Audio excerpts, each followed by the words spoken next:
يا لغتي عربية حسبي بأنك منطقي وبياني عربية قلبي وروحي أحرفي ولساني عربية حسبي بأنك منطقي وبياني. بسم اللہ الرحمن الرحیم۔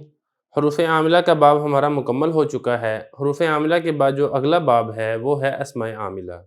دیکھیں جس طرح حروف یہ عمل کرتے ہیں اسماء کے اوپر، افعال کے اوپر، اسی طرح اسماء یہ بھی عمل کرتے ہیں اور اسم یہ فعل کے اوپر بھی عمل کرتا ہے۔ یہ آج کا باب ہے، اس باب کے اندر انہی تمام اسماء کے متعلق ہم پڑھیں گے جو فعل پر داخل ہوتے ہیں اور فعل پر یہ مختلف قسم کے عمل کرتے ہیں۔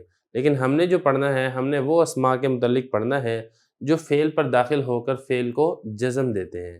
تو شروع کرتے ہیں اس کا پہلا سبق۔ تو سبق نمبر 1 ہے اسماء تجزم الفعل المضارع۔ یہ میں پہلے عبارت پڑھ لیتا ہوں، پھر اس کا میں ترجمہ کروں گا اور آخر میں تشریح کرنے کے بعد پھر ہم اس کی ترکیب کریں گے۔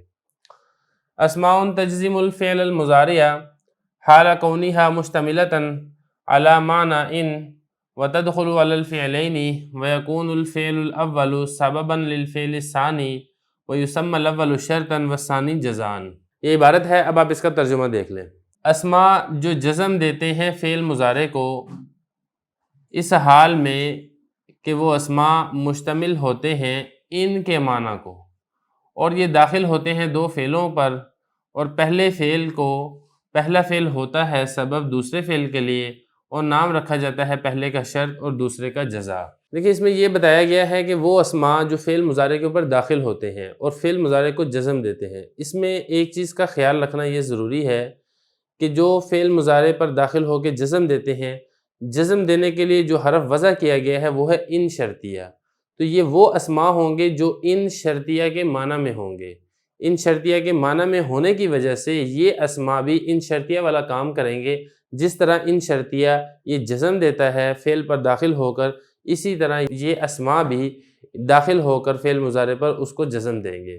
تو یہی یہاں پر بتایا کہ وہ اسماء جو جزم دیتے ہیں فعل مضارع پر حال کونہا، اس حال میں کہ یہ ہوتے ہیں مشتمل علی معنی ان کے معنی پر یہ مشتمل ہوتے ہیں۔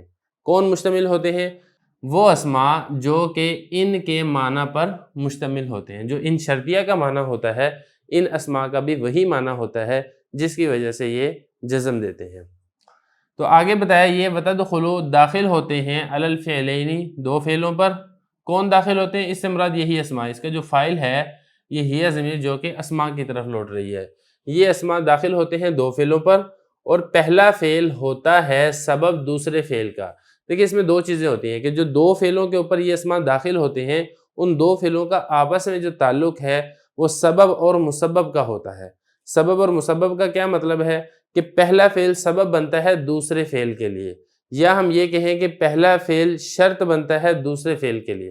تو پہلے کو شرط کہا جاتا ہے، پھر دوسرے کو جزا کہا جاتا ہے۔ مطلب پہلا فعل ہوتا ہے، یہ شرط ہوتا ہے کہ جب یہ والا فعل پایا جائے گا تب اس کے جزا، اس کا نتیجہ اس کے اوپر مرتب ہوگا اور دوسرا فعل آئے گا۔ تو یہ کہتے ہیں کہ دو فعل جن کے اندر آپس میں جو تعلق ہے، اس کو دوسری جو اصطلاح کے اندر کہا جاتا ہے وہ یہ کہا جاتا ہے کہ ان دونوں کے اندر آپس میں جو تعلق ہے وہ سببیت کا ہوتا ہے، یا ہم یہ کہیں کہ سبب اور مسبب کا ہوتا ہے۔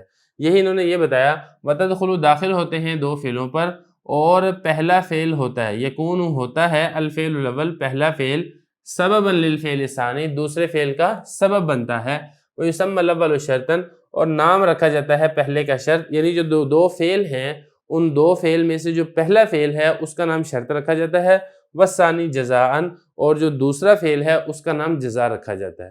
تو خلاصہ سبق کا یہ نکلا کہ یہ اسماء ہوتے ہیں اور یہ ان شرطیہ کے معنی میں ہوتے ہیں، ان شرطیہ والا کام کرتے ہیں، دو افعال کے اوپر داخل ہوتے ہیں، اور یہ اسماء ان افعال کو جزم دیتے ہیں جیسا کہ ان شرطیہ جزم دیتا ہے۔